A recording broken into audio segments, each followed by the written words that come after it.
So hi! Welcome and welcome back to my YouTube channel, and for today's tutorial, ituturo ko sa inyo kung paano nga ba mag-edit ng Christmas AI photo for family of 3. But first, kindly subscribe to my channel and don't forget to hit the subscribe button and the bell to notify you for my new updates. And if you want to learn more, so keep on watching and let's start. So ayan guys, for today's video, mula sa ating mobile phone, pumunta lang tayo sa Google Chrome browser ng ating device. So open lang natin guys yung Google Chrome browser. And then dito guys, sa search bar, i-search lang natin is Google Gemini. So piliin nyo guys itong website na to. So ito yung i-open natin, yung Google Gemini na site nila.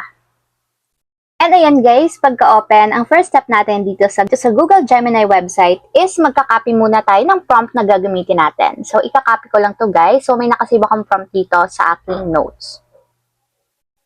So, copy lang natin and then paste natin dito sa my description. And nga pala guys, yung prompt na gagamitin ko dito is ilalagay ko sa description box ng video na to. So, i-copy nyo na lang din and then paste nyo sa inyong Google Gemini sa inyong Chrome.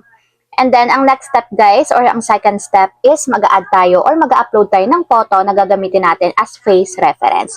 So, dapat guys, tatlong mukha din yung inyong i-upload na photo kasi family of 3 yung gagamitin natin.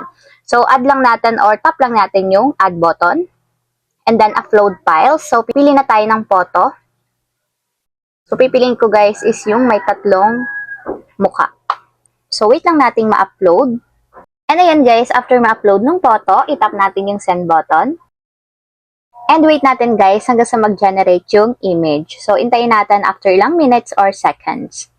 So, ayan guys, okay na nakapag-generate na yung photo. So, scroll up lang natin. And ayan guys, ganito yung lumabas. And para naman ma-download, tap natin yung image and then tap natin yung save button.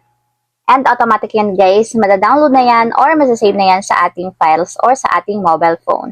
So, ayun lang guys, ganoon lang kasimple kung paano nga ba mag-edit ng Christmas AI photo for family of 3. If you have a question, kindly comment down below. Don't forget to hit the subscribe button and the bell to notify you for my new updates. And thank you for watching!